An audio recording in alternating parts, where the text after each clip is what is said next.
սա պետությունն է եւ պետական կառավարման համակարգում անհրաժեշտ են լավ մասնագետներ, որոնք պետքա վարձատրվեն իրենց կատարած աշխատանքի համար եւ պետությանը մատուցեն բարձրորակ, լավ ծառայություն, զերծ կոռուպցիոն եւ այլ մեխանիզմներից։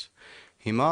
ձեր նշած անձնավորությունը ըստ էության, երբ որ հայտարարում է, որ կան մարդիկ կամ կա մարդ, ով պատրաստ է որպես վարչապետ աշխատել 1 դրամով, ըստ էության նման ծանր եւ պատասխանատու աշխատանք կատարել 1 դրամով, հարցեր են առաջանում, թե այդ մարդու կարիքներն ով է հոգալու, ով է կերակրելու այդ մարդուն, ով է հագցնելու այդ մարդուն։ Եվ այս հարցերի պատասխաններն ըստ էության տանում են այնտեղ, որ ուրիշներն են այդ ամեն ինչը անելու եւ հետեւաբար ուրիշներն են այդ մարդկանց միջոցով երկիրը կառավարելու։ Էլ չեմ խոսում, որ եթե մարդը իր աշխատանքի դիմաց վարձատրություն չի ստանում, ուրիշ տեղից է այդ գումարը վերցնում, սև, մութ ճանապարհներով, ըստ էության այս հայտարարությունը պրիմիտիվ եւ նաեւ վտանգավոր հայտարարություն է, եւ ես կոչ եմ անում նման պրիմիտիվ հայտարարություններով չփորձել խաբել մեր ժողովրդին։ Շնորհակալ եմ հարցի համար։ Ծանոթ չեմ ձեր նշած հրապարակումներին, շնորհակալ եմ նաև տեղեկացնելու համար։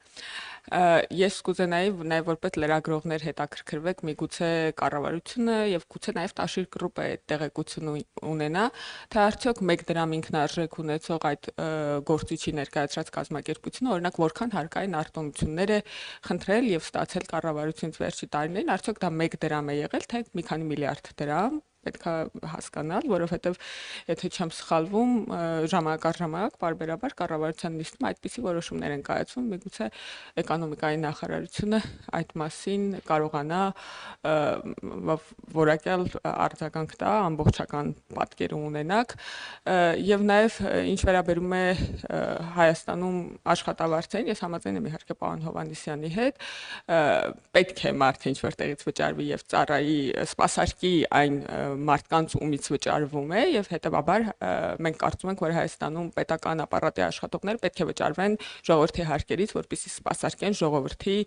կարիքները եւ այդ ժողովրդի կարիքների սպասարկման տրամաբանության մեջ ես ուզում եմ նշել, որ վերջին մեր քաղաքական թիմի կառավարման ընթացքում, այսինքն 2018-ից 2025 թվականի ընթացքում միջին աշխատավարձը 180,000 դրամից միջին նկատի ունեմ մասնավոր սեկտորը նույնպես ներառյալ 180,000 դրամից աճել է 300,000 դրամ, այսինքն 75%-ով։ Իմ ոլորտի վերաբերյալ կարող եմ ասել, որ ուսուցիչների միջինացված աշխատավարձը բարձրացել է շուրջ 85%-ով, գիտաշխատողների միջինացված աշխատավարձը բարձրացել է 200%-ով, ոչ թե առանձին մի ոլորտի, այլ միջինացված, որովհետև կան նաև աշխատողներ, որոնք 340-400% բարձրացում են ունեցել, եւ կարծում եմ տրամաբանական է, որ պետական ապարատում, եթե ոչ նույն չափ, ապա գոնե համադրելի մոտ ինչ որ փոփոխություններ պետք է տեղի ունենան, որովհետև այս համակարգում աշխատող մարդկանց աշխատանքի արդյունքն է, որ մենք հիմա ունենք այս վիճակագրական տվյալները։ Շնորհակալություն։ ABC խնդրեմ։ Շնորհակալ եմ Նիկոլ Փաշինյանին